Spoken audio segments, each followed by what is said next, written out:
This is one of the original VeggieTales plushies that was made to promote the show of Larry the Cucumber. Why does he have this stuff on his head? Like, what is this even supposed to be? Chocolate from the Rack, Shack, and Benny episode with the chocolate bunnies, I presume? And look at his face. You just know he finds it funny. What do you mean this isn't actually a VeggieTales plushie? Then what the heck is this thing then? Whatever it is, it looks a lot like Larry the Cucumber, I'm just saying.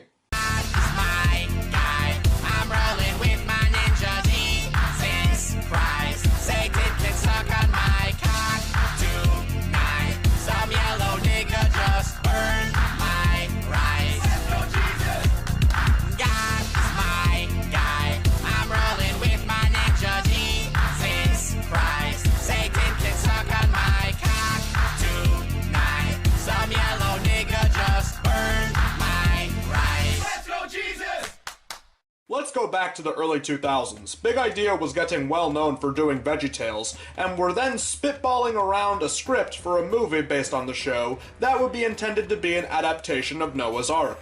Over time, due to the limited animation software, they decided they would go with another biblical sea epic, Jonah and the Whale. So in fairness, they did eventually get around to doing a Noah-themed episode with Minnesota Cuke and the search for Noah's umbrella, and also an episode of VeggieTales in the House, but we're not going to talk about that this time. Once they decided on the story, they debated on which character would be Jonah, starting with Archibald Asparagus, then Larry, then Bob, then Junior, even Jimmy Gourd of all characters, until landing back at Archibald. Because of the nautical nature of the original story, including the sailors that Jonah hitches a ride to Tarshish with, Big Idea also decided they wanted to include the pirates who don't do anything into the story. Once all these pieces were in place, they began expanding their animation studio so they could make the film, with all the servers that could contain the film's progress and such. The film was released in 2002, and the movie did well at the box office, almost doubling its budget, and was met with fair amount of praise, even amongst non-religious audiences and critics. For you see, that is the true power of VeggieTales. The film begins with Bob the Tomato and Dad Asparagus on a road trip with the child characters to a concert to see the musician called Twippo, as they sing one of the many earworms of the movie, Billy Joe McGuffrey. Oh, Billy Joe McGuffrey was a really clumsy kid. On the second day of second grade, I'll tell you what he did. He slipped on a banana peel, flew up in the sky, landed on a chimpanzee who poked him in the eye. Laura Carrot rubs it in that she's going to see Twippo backstage with her backstage pass that she got in the sweepstakes, which is quite annoying to Junior Asparagus. But as a bit of karma, her ticket flies out the window, and Dad Asparagus's guitar ends up lodging into and then ripping off the van's steering wheel. They all take a tumble down a hill, but luckily, no one was hurt. Well, apart from Bob getting out and then hit with a porcupine quill. And thankfully, there's a seafood restaurant nearby. Everyone enters the place fighting until they are taken to their booth by the French peas. Do you prefer poking or non-poking? Hey, aren't the pirates who don't do anything supposed to be in this movie? Excuse me? Oh, well, speak of the pirates and they appear. As Junior looks at the menu and notices compassion is listed, the pirates launch into a story when they did that one thing with that one guy. And back in the day, they were less dirty and apparently trying to win a sweepstakes for Mr. Twisty's Twisted Cheese Curls. Mr. Nezer says he won't sell them anymore since they never pay their tab, but they offer to work it off. So, what do you know how to do? Well, I'm pretty good at lawn darts. Ping pong! I can play ping pong! Croquette is my speciality. So now we get to see the Lord's prophet Jonah as he rides into town on a camel who also wears a monocle like he does. Makes perfect sense to me. Giving the people a message from the Lord in the form of a song. Be a friend, say your prayers. Heaven loves a heart that cares. That is why he came to share a message from the Lord. Yes, for you see, Jonah is a highly important prophet, since he speaks directly to the Lord himself. So if he gets a message from the Almighty for a specific part of the world, they must abide by it. Later that night, as he prays, God notifies him to deliver a message to Nineveh, which in the original story is a lot like other sin-filled parts of the world like Sodom and Gomorrah. But since this is a kids movie, all you need to know is that everyone there is rude and they slap each other with fishes. After all, these are the same people who made a G-rated version of David and Bathsheba. Reluctant of all of this, Jonah sings an emotional song about not wanting to go there, and the next day, in a panic, he decides to head for Tarshish instead of Nineveh. Even though there's no boats going out that far, he manages to bribe the pirates who don't do anything to go there. As Jonah heads down into the cabin's quarters, he comes face to face with the comic relief for the film and this story's Timothy Mouse, Khalil the Caterpillar. I am a caterpillar. Well, that is only half true. My mother was a caterpillar, my father was a worm, but I am okay with that now. Later that night, Jonah manages to get some sleep as it seems God speaks to him in one of his dreams. Jonah! What? Who is it? Jonah! Where are you going? Say, the voice of God really sounds an awful lot like Pa Grape does. No, I can't hear you! Come on, wake up! We got trouble! Oh, that's why. Pa declares that someone up there must be very upset with someone down here, so they decide that they'll figure out which one of them it is by playing Go Fish, a play on the original story where the crew casted lots. Of course, it lands on Jonah, and he admits that it was all his fault, and he takes responsibility for this and walks the plank. And then he's eaten by a giant sea fish.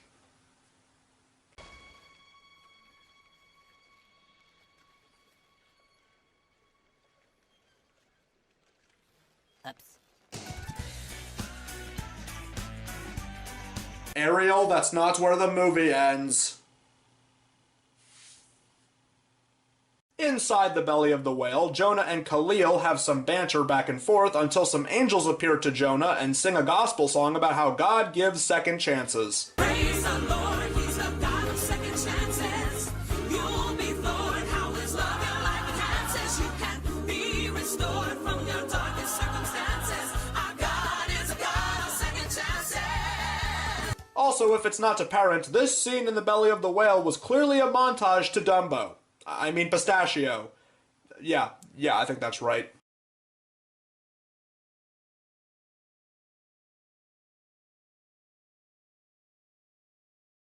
The whale spits up Jonah and friends as they make their way to Nineveh on the back of the same monocle-wearing camel from earlier. The guards of the city tell him to leave, but they soon let them in again because it turns out the pirates used the money Jonah gave them to buy all the cheese curls they could possibly want, and they won the sweepstakes mentioned earlier in the movie. And their prize is a trip to the Mr. Twisty's Twisted Cheese Curls factory, which just so happens to be in Nineveh. Convenient!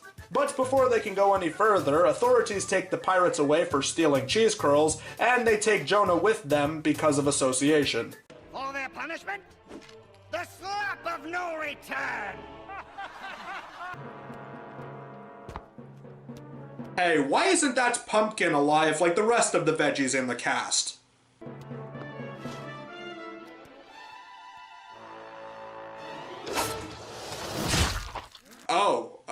I see why now, because that would be extremely graphic if it was alive. Anyway, Jonah tells them he survived being stuck in the belly of a whale for 3 days, so the crowd hears him out, and he gives them the Lord's message of not being mean to one another and not slapping each other with fishes. And everyone does. But then Jonah sits on a mountain outside of the city waiting for God to smite them. A bit extreme. But God doesn't do that since the people actually listen to him, which makes Jonah incredibly upset. Well, if they get a second chance, those fish slappers, well, then it would be better if I were dead. And you want to know something? That's actually where the story stops. Just like in the Bible, the story pretty much stops there. But that's not the end of the movie itself. No, there's still a little bit of time left. Twippo, also played by Archibald Asparagus, shows up to the restaurant since his tour bus broke down, and he decides to end off the movie with easily the catchiest song in the film, Jonah Was a Prophet. Jonah was a prophet, Ooh, ooh, but he really never got it. sad but true. If you've been watching, you can spot it. A doodly-doo. He did not get the point. And if you stay long enough for the credits, you also get a song from the Newsboys. And even a new version of the Pirates Who Don't Do Anything song. There once was a song that ran under the credits that went with the movie, but this is not that song. And speaking of the pirates, that brings us over to their film, The Pirates Who Don't Do Anything, released in 2008, just 6 years after this one.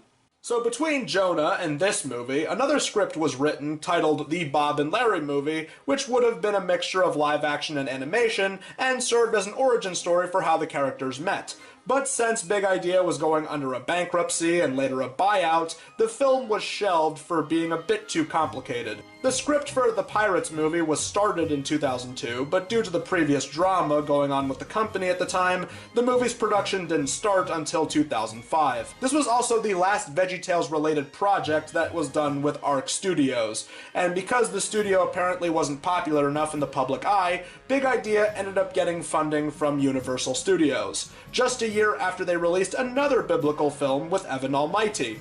The film begins in the 17th century as we see some pirates sword fighting one another, as this prince gets taken prisoner by his evil pirate uncle Robert. You will notice he has a mechanical suit with arms and legs, because apparently, more often than not, if you have limbs in the VeggieTales universe, you must be a bad guy. The prince lies about his sister not being aboard the ship, and she uses this mechanical ball to find someone who can help. Please bring back... Let me see. What do we need? The army! The navy! Heroes. We need heroes that can save Alexander. You know, since she was looking for a hero, could you imagine if this actually turned into a Larry Boy movie? I mean, I'm just saying, she said she was looking for a hero, and Larry Boy is that hero. So, jump forward to modern times where we see a pirate-themed dinner theater restaurant, as well as seeing our three main characters, Pa Grape as George, Mr. Lunt as Sedgwick, and Larry as Elliot, as each of them have their own little character quirks, Larry being afraid of everything, Mr. Lunt being lazy, and Pa having such low self-esteem that no one takes him seriously, not even his own children. But they all decide they'll try out for the dinner theater show, so that way they might get some respect.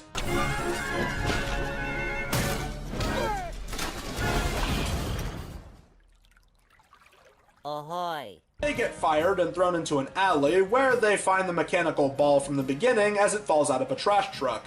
They push the button on it as a rowboat appears from the sky. They all get into it, and they teleport back to the 17th century. Ahoy there!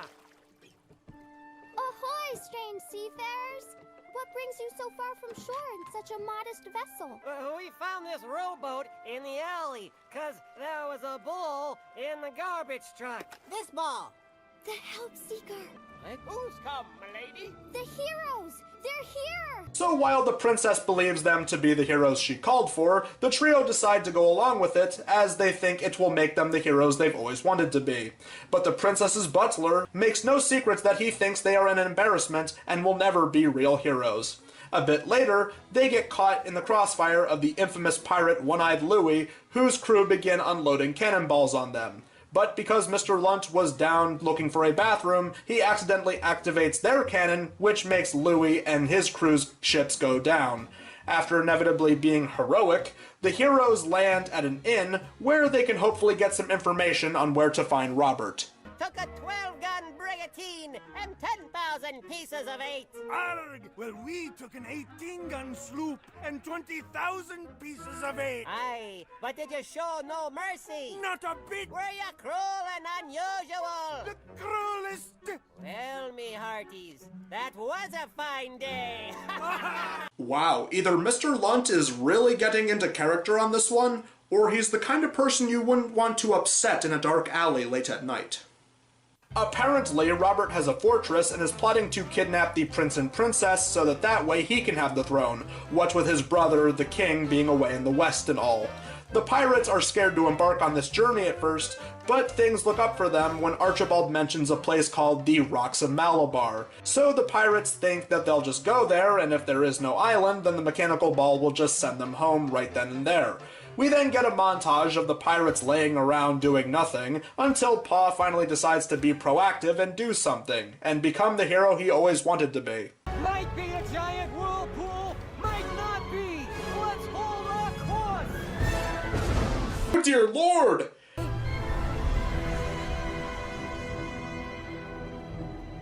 Okay then. We had a plan. sail to the rocks. Don't find the island. Go home. Which part eluded you? It was a sea mirage. You knew that, but we didn't need to know that. It's an adventure. I don't want any more adventure. Can we just take time out now to appreciate that this is a conversation being had between two characters, both played by the same person? I mean, I would have no idea what that feels like at all. Nope. Isn't that right, guys? Yeah. As the trio go into the cave to find some answers, some of Robert's pirates work their way onto their boat and kidnap the princess and Archibald. The pirates find a sign inside the cave giving away Robert's location. While Pa and Larry head back, Mr. Lunt decides he'll stay in the cave's pool of cheese curls, which turn out to be alive and attack him. Or at least chase after him. He then calls it quits. It was a good life. At least that one day, from about 2 to 2:30. Wow, that's a little sad. But a crab then shows up and leads him out of the cave. Back with the other two, they see the princess getting kidnapped. And it seems they have an opportunity to go home early, but this is clearly a test for them to do the right thing.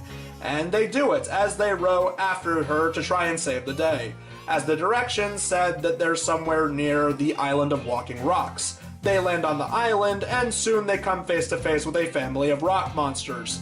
As Mr. Lunt and the Cheese Curls swim there, without any limbs. I don't think that's possible, and that's coming from a guy who just swam 92 nautical miles without arms or legs. Oh, wow, they actually acknowledged it. The family of rock monsters find the Cheese Curls amusing and thus aid the pirates by launching their rowboat into the vicinity of Robert's hideout. And they then run into their next obstacle, a giant dragon, which is clearly an animatronic, hence why Larry defeats it so easily. But I guess it's character development since he conquered his fears. Once they're inside the hideout... What manner of magic is this? It's no magic. It's Radio Shack. Robert shows up and gets them to admit they aren't really heroes and that they're just cabin boys. But even with that said, Pa says even cabin boys can do the right thing and throws a sword, knocking a chandelier into Robert, revealing that he's even less threatening than I thought. They attempt to row away, but it seems they're cornered, but the king finally shows up and takes out Robert's boat. He awards them, like in A New Hope, and just as it seems they're getting ready to go home, it seems Robert followed them there. He tries to take them out during a dinner show, and they manage to defeat him once again, through the power of Rowboat. So it seems they're finally taken seriously as heroes, and we end on easily the best song in the movie, Rock Monster. We landed on a beach. We were looking for the clapping pass. Something came up behind us. It was a rock monster!